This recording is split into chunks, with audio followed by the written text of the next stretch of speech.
एक मैं आपको एग्जांपल देता हूँ, कितने लोगों के क्या चल रहा है तुम्हारी लाइफ में, बताओ मेरे को, तुम्हारी लाइफ में क्या चल रहा है, क्या चल रहा है, किस प्रॉब्लम में हो तुम, बताओ मेरे को। इधर आओ, आगे आओ, आ जाओ बाहर। सिर्फ एक जने से पूछेंगे, बाकी बैठ जाओ। हाँ, क्या है? मुझे अपने परिवार के बारे में बहुत चिंता होती क्योंकि वो बहुत कर्जे में है। आपका परिवार कर्जे में? कौन? बाप? पूरे फैमिली। मम्मी पापा काम करने जाते हैं बाहर और कर्जे में हैं? जी। कितना कर्जा है? 1.5 लाख। ओके, अब सब काम करते लेकिन कर्जा खत्म नहीं होता है। नहीं। हाँ, 4 साल हो गए। आपको प्रभु में कितनी देर हो गई? 2015 से। ओके, अब सुनो मेरी बात, हमने एक केस सुन लिया, ठीक है? अब किसी को मान लो कर्जा है, उसकी फैमिली में कर्जा है, परमेश्वर में आ रहा है, उसका हल क्या है? परमेश्वर ने कहा मेरी कौम कर्जा देगी, पर यह वचन पूरा कब होगा मालूम?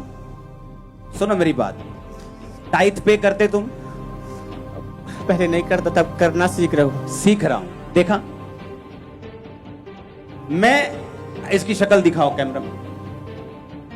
जब ये टाइथ पे करना सीख जाएगा और प्रभु में चलना सीख जाएगा, ये कर्जे की गवाही देने वापिस आएगा कि ठीक उतर गया। सुनो, अब ये कर्जा है ना, ये प्रेयर से नहीं उतरेगा। मेरी बात समझ रहे हो नहीं?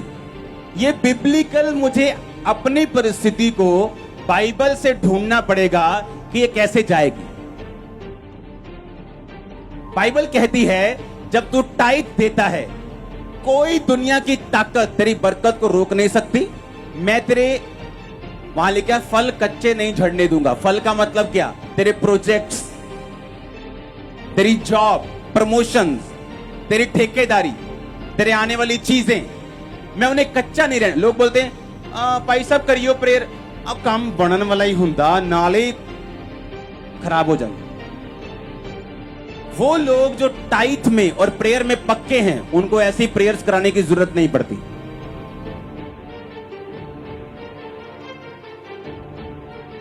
हालेलुया।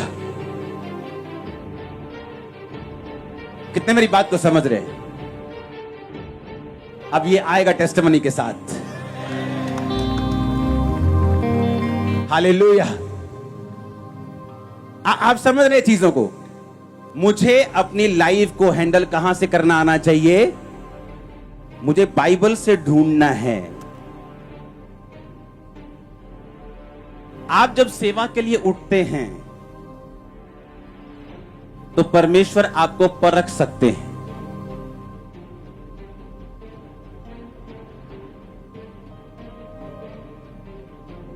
मूसा को जब परमेश्वर ने बुलाया, चल मूसा भाई आ जा भी, ਆਪਾਂ चलिए किथे छुड़ान वास्ते इजराइलियां नु मिस्र चों, और रास्ते में परमेश्वर ने मूसा को मारने की कोशिश की।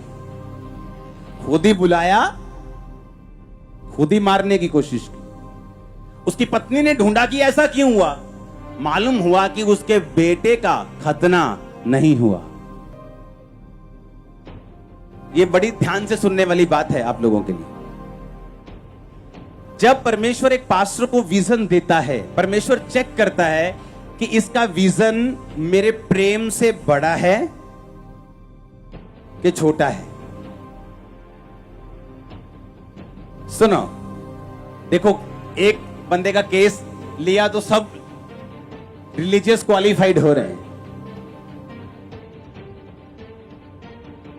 परमेश्वर के दर्शन को जो पास्टर्स लोग हैं, वो बीच में सैंडविच बनाना है। उसका क्या बनाना है? ऊपर क्या रखना है? परमेश्वर। नीचे क्या रखना है? फैमिली। बीच में क्या रखना है? विजन। ऊपर परमेश्वर का मतलब यह है, अगर सेवा नहीं भी है तो प्रभु से प्यार करो, प्रार्थना करो लोगों के लिए। क्या दिक्कत है? आप प्रभु से प्यार करते हो ना। कुछ लोग सेवा से इतना प्यार कर लेते हैं कि चाहे प्रार्थना बेचते हो, चाहे सब कुछ बिकता हो चर्च में, तो भी अपने आप को क्लियर करने की कोशिश करते हैं पुलपट पे आके। पता है क्यों? क्योंकि उनको परमेश्वर से प्यार नहीं है, उनको सेवा से प्यार है। प्रभु से प्यार रखना उसको ऊपर, सेवा को बीच, फैमिली को नीचे, ये सैंडविच बना के रखना।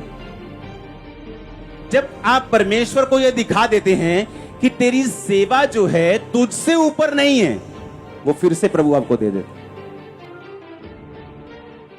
आप मेरी बात समझे कि नहीं? लेकिन जब एक पास्टर निराश हो जाता है सेवा का बंद होने के बाद, वो प्रेयर भी बंद कर देते, वो बाइबल बंद कर देते, उसका प्रेम ठंडा हो जाता है। अब वो ऐसी वो ताकत नहीं रहती। वो ये साबित करता है कि परमेश्वर मेरी सेवा तुझसे भी क्या है, ऊपर। सैंडविच देखा है ना? अगर ब्रेड के ऊपर ही कुछ मैं लगा दूं और पकड़ने में दिक्कत होगी, अच्छा नहीं लगेगा। वो नीचे होना चाहिए ताकि उसे पकड़ सके। परमेश्वर, सेवा, फैमिली, ऐसा होना चाहिए। सुनो, परमेश्वर परख सकता है, लेकिन अगर आप परमेश्वर में खड़े रहेंगे, वो फिर से आपको सेवा वापस दे सकता है। वो आपकी प्रेयर को सुनेगा, आप प्रेयर करेंगे, परमेश्वर मुझे रूहें बचानी है, और सेवा कभी बंद नहीं होती। कई जगह गैदरिंग होना बंद हो सकता है, लेकिन आपका मुंह थोड़ी बंद कर सकता है कोई।